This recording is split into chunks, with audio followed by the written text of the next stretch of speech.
Hello everyone, welcome to all of you in this lecture series of post-independence. So in the last lecture, we were discussing the contemporary development. So in this lecture, I will be discussing another subcategory of contemporary development, that is new economic policy.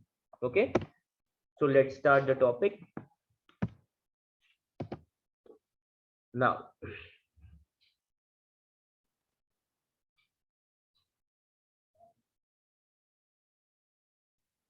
Okay, now the new economic policy.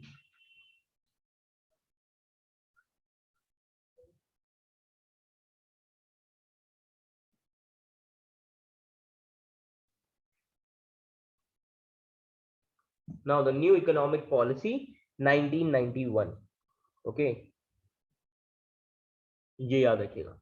Now this is our new topic. ये आप उसमें भी पढ़ेंगे economics में, but यहाँ पे हम post independence के फॉर्म में पढ़ेंगे. Okay, so first of all, जब भी हम पोस्ट इंडिपेंडेंस में न्यू इकोनॉमिक पॉलिसी के टर्म्स में आंसर लिखेंगे, so we will strictly restrict ourselves to the reforms on 1991 only. जो रिफॉर्म्स हुए थे, बस हमें अपने आप को उस पर ध्यान देना है आंसर्स में.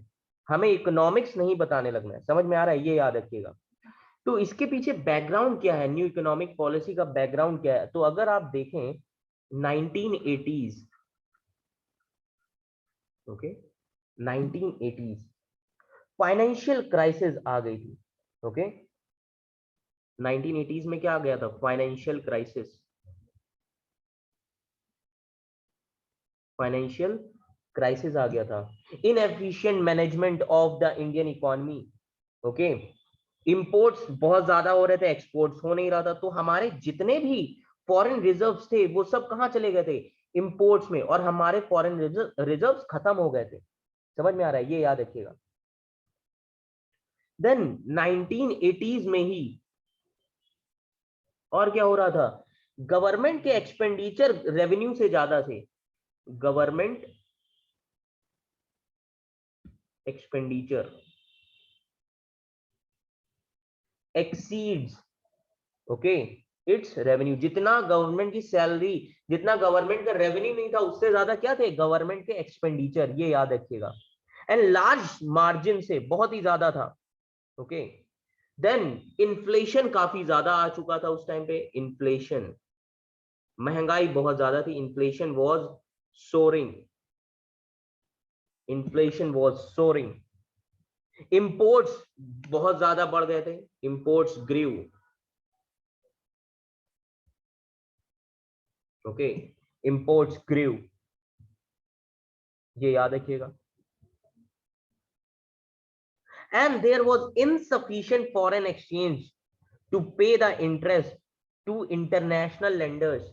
हमारे पास फॉरेन एक्सचेंज ही नहीं था, फॉरेन रिजर्व ही नहीं था इंटरनेशनल लेंडर्स को पे करने के लिए, जो हमने इंपोर्ट्स लिए थे, इंपोर्ट्स किया था. समझ में आ रहा है? तो अब ये सिचुएशन में, अब ये याद रखिएगा, इस सिचुएशन में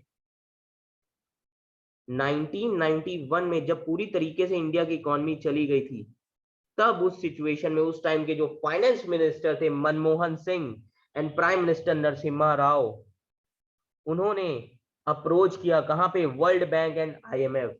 India approach world bank and IMF. Okay, ये याद रखिएगा. एंड इंडिया ने लोन लिया कितना? $7 billion. $7 billion loan to manage the crisis, balance of payment crisis.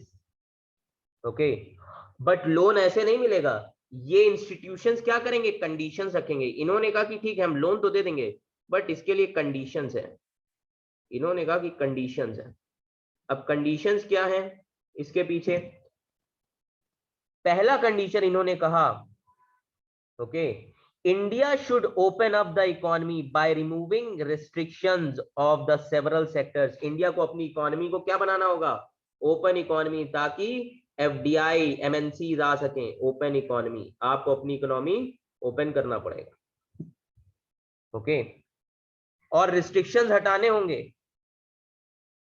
And इन्होंने कहा कि गवर्नमेंट के रोल को बहुत सारे एरियाज में रिड्यूस करना पड़ेगा, प्राइवेट सेक्टर्स को प्रमोट करना पड़ेगा। इन्होंने कहा कि आपको प्राइवेटाइजेशन प्रमोट करना पड़ेगा, promotion of private sectors, reduce the government role, reduce the role of government। ये सारे कंडीशंस दिए। ओके, ट्रेड रेस्ट्रिक्शंस हटाने होंगे इंडिया को, remove trade restrictions.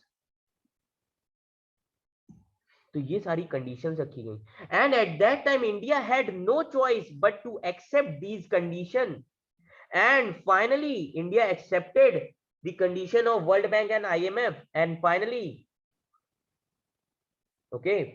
India announced the new economic policy।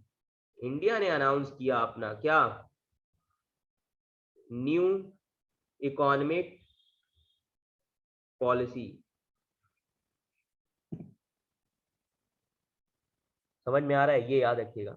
अब ये न्यू इकोनॉमिक पॉलिसी आती है तो इससे क्या होगा कि इंडिया को इंडस्ट्रियलाइजेशन का जो प्रोसेस है उसको लिबरलाइज करना पड़ेगा, जिसके लिए लिबरलाइजेशन आएगा। और जब प्रोसीजर इजी हो जाएगा तो प्राइवेट सेक्टर्स पार्टिसिपेट करेंगे, जिससे क्या आएगा, प्राइवेटाइजेशन। और जब प्राइवेटाइजेशन आ जाएगा तब वो ग्लोबल मार्केट से कंपीट करेंगे और तब आ जाएगा ग्लोबलाइजेशन। तो यही थी एलपीजी पॉलिसी, ये याद रखिएगा। समझ में आ रहा है? ओके, तो इसमें दो तरह के मेजर्स लिए गए न्यू इकोनॉमिक पॉलिसी में, दो तरह के measures, short term and long term. तो शॉर्ट टर्म मेजर्स कौन से थे, स्टेबलाइजेशन मेजर्स, स्टेबलाइजेशन मेजर्स, इसको कहा जाता है short term measures.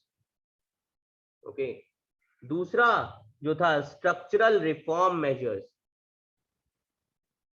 Structural reform measure, इसको लॉन्ग टर्म मेजर बोलते हैं। ओके, ये दो मेजर थे इस इकोनॉमिक पॉलिसी में। And finally the government of India initiated a variety of policies which falls under the three heads, that is liberalization, privatization and globalization। Okay, ये याद रखिएगा। तो पहली दो पॉलिसीज जो हैं that is liberalization and privatization, ये जो दो पॉलिसीज हैं, okay, these are strategies, these are strategies, ये स्ट्रेटजी हैं। एंड ग्लोबलाइजेशन क्या है, इन स्ट्रेटजी का आउटकम, आउटकम है ग्लोबलाइजेशन इन स्ट्रेटजी का, लिबरलाइजेशन एंड प्राइवेटाइजेशन, ये याद रखिएगा। तो लिबरलाइजेशन में क्या हुआ उस समय पे, 1991 reforms were more comprehensive as compare to the reforms of 1980s। Okay, ये याद रखिएगा। अब लिबरलाइजेशन जब आया तो सबसे पहले इंडस्ट्रियल लाइसेंसिंग को खत्म किया गया। Industrial licensing was abolished for almost all the products except some categories। Her product से इंडस्ट्रियल लाइसेंसिंग हटा दिया गया। कुछ प्रोडक्ट्स है जिनके लिए आज भी लाइसेंसिंग जरूरी है, जैसे कि अल्कोहल के लिए लाइसेंस लेना पड़ेगा, सिगरेट्स के लिए लाइसेंस लेना पड़ेगा, ओके, फार्मास्यूटिकल्स के लिए लाइसेंस लेना पड़ेगा, एक्सपेंसिव इलेक्ट्रॉनिक्स के लिए लाइसेंस लेना पड़ेगा। तो इनके लिए लाइसेंस जरूरी है, बाकी सभी चीजों के लिए लाइसेंस हटा दिया गया था। समझ में आ रहा है, ये याद रखिएगा। एंड लिबरलाइजेशन में कहा गया that the only industries now reserved for the public sectors are defense industries। तो अब लिबरलाइजेशन आने के बाद पब्लिक सेक्टर के लिए कौन सी इंडस्ट्रीज रिजर्व होंगी, डिफेंस रिजर्व होगा, एटॉमिक एनर्जी जनरेशन रिजर्व रहेगा, रेलवे किसके पास रहेगा, गवर्नमेंट के पास। बाकी सारी ही इंडस्ट्रीज को क्या किया जाना चाहिए, प्राइवेटाइजेशन। समझ में आ रहा है, ये याद रखिए। देन उसके बाद टैक्स रिफॉर्म्स आए, टैक्स रिफॉर्म्स। टैक्स रिफॉर्म्स में क्या हुआ, since 1991 there has been a continuous reduction in taxes on individual incomes. Individual की इनकम्स पे से हमेशा से 1991 से ही टैक्सेस को रिड्यूस किया जा रहा है। समझ में आ रहा है? Corporation tax was also reduced. Corporation tax कितना होता है? फ्लैट 30%। और अगर 1 करोड़ से ऊपर कंपनी की कैपिटल है तो 10% 1% सरचार्ज भी लगता है। ये होता है corporation tax. Then the foreign exchange reforms आए। Foreign exchange reforms, okay. अब इसमें क्या हुआ? रूपी को, जो रुपया है हमारा रूपी, इसको डिवैल्यूड कर दिया गया फॉरेन करेंसीज के अगेंस्ट में, ओके। अब रूपी को डिवैल्यू कर दिया गया और इसकी वजह से क्या हुआ? फॉरेन एक्सचेंज का इनफ्लो बढ़ गया था, हमारे यहाँ फॉरेन एक्सचेंज आने लगा था क्योंकि रूपी को क्या कर दिया था हमने? Devalue, okay. तो ये जो एक्सचेंज रेट्स होते हैं ये किस पे बेस्ड होते हैं? डिमांड और सप्लाई पे फॉरेन एक्सचेंज की। फॉरेन एक्सचेंज का, फॉरेन करेंसीज की हमारे यहाँ डिमांड और सप्लाई क्या है, उस पे हमारे एक्सचेंज रेट्स बेस्ड होते हैं, ये याद रखिएगा। समझ में आ रहा है? ये सारी चीजें थी, ओके। देन प्राइवेटाइजेशन, ये लिबरलाइजेशन के अंदर में है। देन प्राइवेटाइजेशन में क्या हुआ? लिबरलाइजेशन में टैक्स रिफॉर्म्स, ये सारी चीजें आई। प्राइवेटाइजेशन क्या है? गवर्नमेंट ने बहुत सारे पीएसयूज को बेचना शुरू कर दिया और पीएसयूज को बेचने के प्रोसेस को हम क्या बोलते हैं? डिसइन्वेस्टमेंट। गवर्नमेंट ने बहुत सारे पीएसयूज को डिसइन्वेस्ट करना शुरू किया। समझ में आ रहा है? ये याद रखिएगा। अब डिसइन्वेस्टमेंट शुरू हो गया, ओके। गवर्नमेंट अपने शेयर्स बेचने लगी, किसको? प्राइवेट्स को।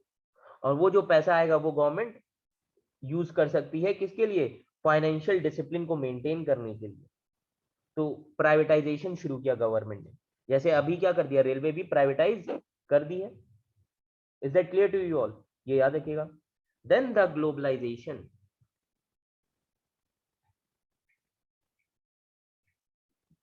ग्लोबलाइजेशन। अब ग्लोबलाइजेशन क्या है? आउटकम है लिबरलाइजेशन एंड प्राइवेटाइजेशन का, okay.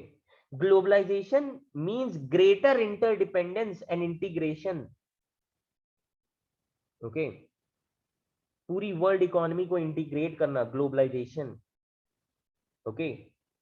So globalization involves creation of networks and activities, okay, which transcends economic, social and geographical boundaries. Globalization में सारी जितनी भी geographical boundaries हैं आपस में मिल जाती हैं। तो बेस्ट एग्जांपल क्या है ग्लोबलाइजेशन का? बीपीओ। आपने सुना होगा बीपीओ के कॉल सेंटर है हर जगह, पूरी दुनिया में कॉल सेंटर बीपीओ के। समझ में आ रहा है? तो ये याद रखिएगा, ये ग्लोबलाइजेशन है जो आउटसोर्सिंग करता है। So globalization is a mixed bag of results. Okay, greater access to global markets. आप कहीं पे भी अपना सामान बेच सकते हो, आप इंपोर्ट कर सकते हो हाई टेक्नोलॉजी को कहीं से, अपनी मार्केट को अपने देश में दूसरे देशों में आप बढ़ा सकते हो, एक्सपेंड कर सकते हो। ये सब क्या है? ग्लोबलाइजेशन। समझ में आ रहा है? तो ये सारी पॉलिसीज किसमें आई? New economic policy of 1991। ये याद रखिएगा, ये था new economic policy. Is that clear to you all? ये याद रखिएगा, okay. Then the another subtopic under the contemporary development, that is era of ICT, era of information and communication technology. Another topic, subtopic, that is era of ICT, era of information communication and technology, okay. तो इसकी शुरुआत होती है after,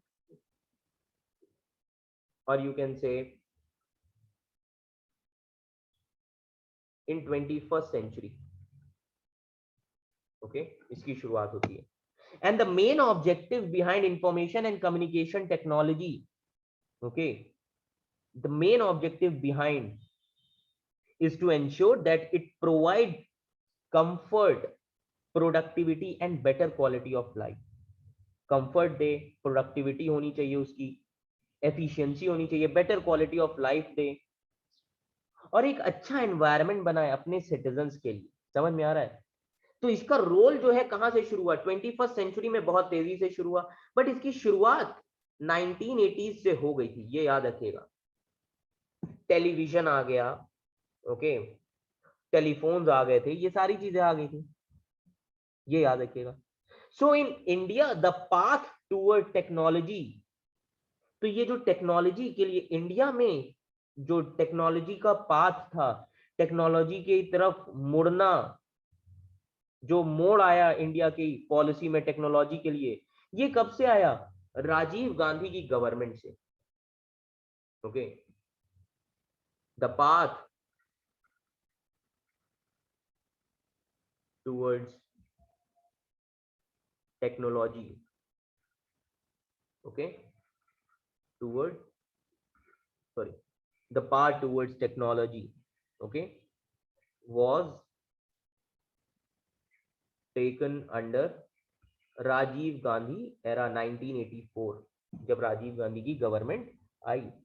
and Rajiv Gandhi government ही adopted an effective route to development with massive program of computerization. अब computers आ गए थे उस टाइम पे, ओके, आप लोगों ने अपने बचपन में चलाए होंगे डेस्कटॉप, जो बहुत ही थिक और मोटे मोटे डेस्कटॉप होते थे, वो आ गए थे, okay. And Rajiv Gandhi government adopted an effective route to development and he started a massive program of computerization in public sectors। समझ में आ रहा है, ये याद रखिएगा। and by 1985 large sectors had announced computerization plans, बहुत सारे सेक्टर्स ने अनाउंस किया अपना कंप्यूटराइजेशन प्लान्स, जैसे रेलवेज, बैंक, स्कूल्स, इन सब जगह क्या यूज होने लगे, कंप्यूटर्स। समझ में आ रहा है, ये याद रखिएगा, computers. Is it clear to you all, ये याद रखिएगा, ओके। सो जो इंफॉर्मेशन एंड कम्युनिकेशन टेक्नोलॉजी है, ये दो सेक्टर में देखी जा सकती है, उस समय देखी जाती थी, information communication and technology in to sectors. उस समय पे दो सेक्टर्स में हम इसे देख सकते थे। कहां कहां, पहली चीज 1998 में।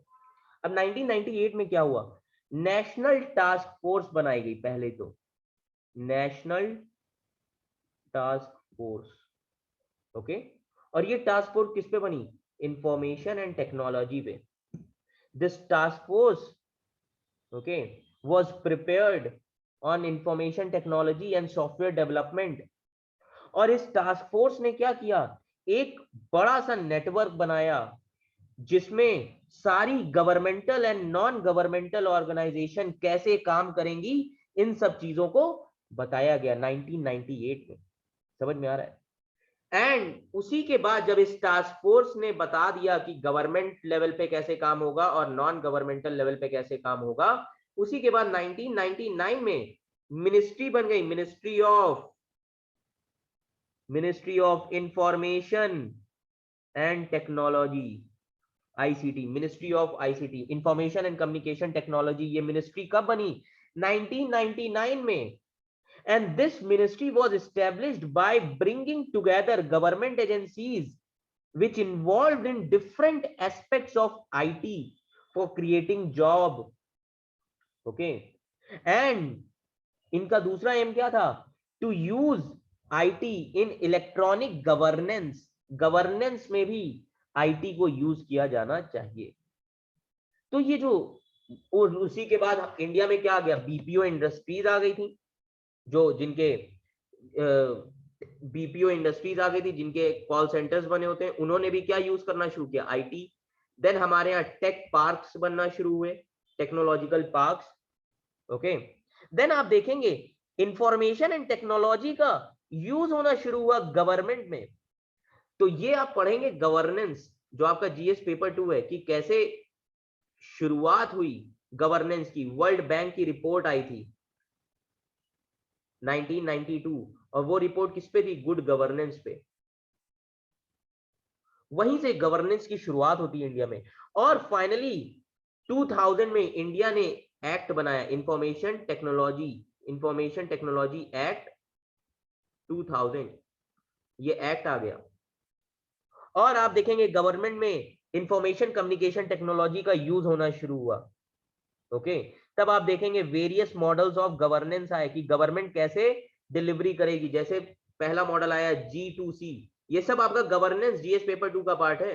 G2C government to citizens, G2B government to business, okay G2E government to employees, okay then G2G government to government. तो गवर्नमेंट टू सिटीजन्स कैसे, अब गवर्नमेंट टू सिटीजन्स कैसे बताइए। Government to citizens grievance mechanisms बनाए ताकि सिटीजन्स क्या कर सके, आरटीआई बनाया, आरटीआई ऑनलाइन आप भरिए और आप सीधे क्या कर सकते हैं, गवर्नमेंट से पूछ सकते हैं इंफॉर्मेशन। अब आजकल EFIR आ गया, इलेक्ट्रॉनिक FIR ऑनलाइन, वो भी क्या है, G2C का मॉडल है, government to citizen online. Government to business क्या है, बहुत सारी गवर्नमेंट साइट्स हैं बिजनेस के लिए जैसे Amazon, ये सारी चीजें, ओके गवर्नमेंट की साइट से आप कुछ भी चीजें आपको इंफॉर्मेशन चाहिए हो आप वो ले सकते हैं। गवर्नमेंट टू एम्प्लॉयज के लिए क्या आ गया, gratuity, provident fund, banking system, ये सब ऑनलाइन। गवर्नमेंट टू गवर्नमेंट, अब prime minister Narendra Modi ji online video conferencing करते हैं सारे चीफ मिनिस्टर से, वो किसमें आ जाएगा, गवर्नमेंट टू गवर्नमेंट में। ये मॉडल्स हैं आपके गवर्नेंस के, जीएस पेपर 2 में आपको पढ़ना पड़ेगा ये सारी चीजें। तो आप देखेंगे बहुत सारी चीजें आ गई। गवर्नमेंट ने एक प्लान अप्रूव किया जिसका नाम है NEGP, national e governance plan इसको हम बोलते हैं।